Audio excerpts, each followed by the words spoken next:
না দেখলাম আপনার আপনাকে মারলো কেন? মারধর কেন করা হবে? যে মেরেছে সে বলছে পিটু কে মারলো আপনাকে? এইভাবে মারলো কে? কাউন্সিলরের স্বামী আপনি, আপনাকে মেরে দিল?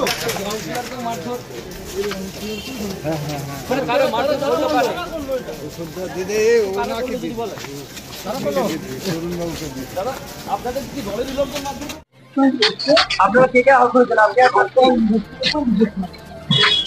আপনাকে অ্যারেস্ট করেছে কেন? পুলিশ কেন নিয়ে যাচ্ছে আপনাকে?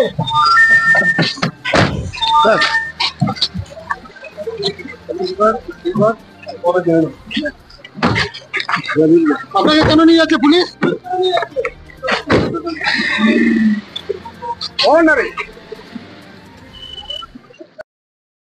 চলে ওর বাবা যখন এখানে বিধানসভায় দাঁড়ায় রামপ্রসাদ তেওয়ারি, তার হাত ধরে আমি তৃণমূল কংগ্রেসে আসি। ওর বাবা আমাকে খুব শ্রদ্ধা করে, সম্মান করে এবং রাজনীতি শিখায়, এবং আমি ওই রাজনীতি করি। আজ পর্যন্ত কোনোদিনও পার্টিতে খাটিনি, এরকম কোনো দিন নেই। আজকে প্রথম এই ভোটে আমি থাকতে পারিনি ওই ছেলের আন্ডারে, এবং আমি যখন ভোট দিতে যাই আজকে মারধর করেছে চন্দ্রশেখর তেওয়ারির লোকজন। উনি কোন দল করে? উনি সভাপতি ওয়ার্ড মারধর করেছে কাউন্সিলর তৃণমূল। নিজেদের মধ্যে একটা গন্ডগোল, মিসআন্ডারস্ট্যান্ডিং হয়েছে। না, সেটা কি জন্য হয়েছে আমি জানি। মানে এরকম প্রকাশ্যে রাস্তাতে চড় ধরা? দোষ কার হয়েছে, দোষ কার নেই আমি জানি না। আমি সবাইকে সামলাতে ব্যস্ত। কাউন্সিলর নাম হচ্ছে নিরুপমা কুমার সিং। আমি ওই এলাকার টোটাল করি। হ্যাঁ হ্যাঁ, স্বামীকে মারধর করা হয়েছে, এবং স্বামী কি পজিশনে আছে সেটাও আমি এখন জানি না। স্বামীর নাম হচ্ছে সুনীতি কুমার সিং। বলছি এইভাবে রাস্তাতে ফেলে মারধর করা? হ্যাঁ, রাস্তায় ফেলে মারধর করা। কেন? কিসের জন্য মারলো? সেটা কি জন্য মেরেছে আমি সেটা বলতে পারবো না। যারা মেরেছে কারা? মেরেছে কারা? তৃণমূলেরই। হ্যাঁ, তৃণমূলের। আপনি কোন দল করেন? আমি তৃণমূল কংগ্রেসের। আমি কি বললাম আপনাকে, সব থেকে পুরনো যদি কেউ কর্মী হয়ে থাকে সেটা হচ্ছে একমাত্র আমি। আপনার নাম? তো রবীন্দ্রনাথ ঘোষ। এই যে পুলিশ তো আপনাদেরই তো কাউন্সিলর আর তার হাজবেন্ডকে নিয়ে গেছে, কি বলবেন? না, সেটা নিয়ে আমার কিছু বলার নেই। প্রশাসন কি করবে সে প্রশাসনের ব্যাপার। আপনার নামটা? রবীন্দ্রনাথ ঘোষ। ভিডিও প্রকাশ্যে আসছে, সেখানে আপনাদের দলের কাউন্সিলরদের নেতাদের দেখা যাচ্ছে, বিষয়টা কি? সরেছে, আমি তো ঘুরছি, বুথের পর বুথ ঘুরছি, খোঁজ নিয়ে দেখি কি বিষয় বৃত্তান্ত। কি বিষয় বৃত্তান্ত না জেনে তারা বলতে পারবো না, খোঁজ নিচ্ছি কী বিষয় হয়েছে না হয়েছে, খোঁজ নিয়ে বলতে। এখন তো বুথগুলো রাউন্ড দিচ্ছি, বাদগুলো রাউন্ড দিচ্ছি, কারণ একটাই সেটা হচ্ছে যে শহরে মানুষের মধ্যে একটা ওভার কনফিডেন্স যে সুযোগ জিতে যাবে, আর পরে দিলেও থাকবে, এবারে না দিলেও থাকবে, আবার যখন হবে তখন দেখা যাবে।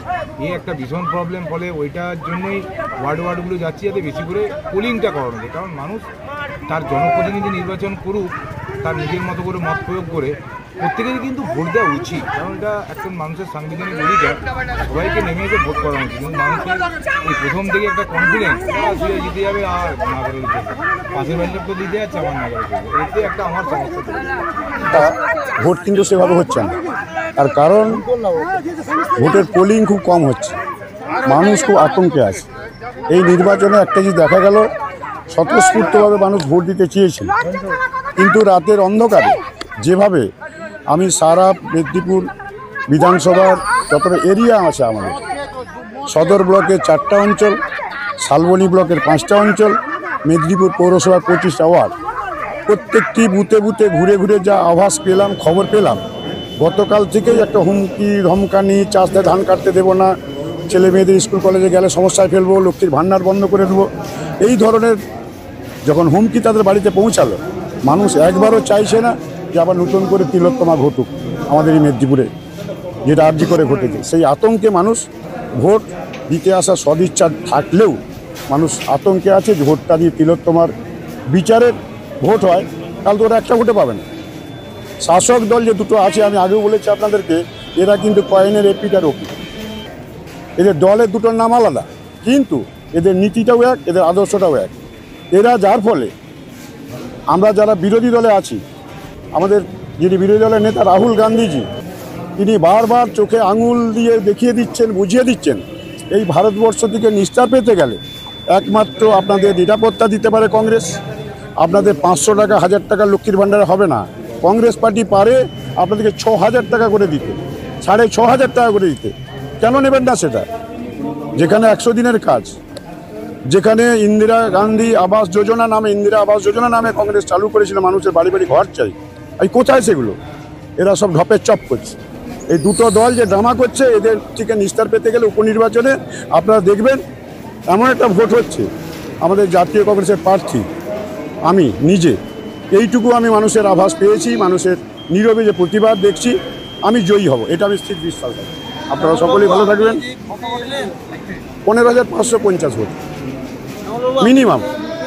হ্যাঁ, কিছুক্ষণ আগে ভুয়ো ভোটদানের অভিযোগ একটা ভোটার অভিযোগ করেন যে তার ভোট আগেই হয়ে গিয়েছে, তারপরে টেন্ডার ব্যালটে ভোটের ব্যবস্থা করতে হলো কমিশনকে। কমিশনের ভূমিকা নিয়ে কি বলবেন? তাহলে আপনাকে বলি, যখনই নির্বাচন হয় যারা শাসক দলে থাকে একই ধরনের ঘটনা ঘটে। আজকে যে বুথের কথা আপনি বলছেন, মিশন স্কুলের বুথ, পশ্চিম দিকে পাঁচিলের ওই পারে আমার নিজস্ব বাড়ি। আমি এখানকার ভোটার, আমার স্ত্রী ভোটার, আমার ছেলে ভোটার। সেই বাড়িতে আমি আজ থাকতে পারছি না, কারণ সেই বাড়িটি এখানকার তৃণমূল কংগ্রেসের তৎকালীন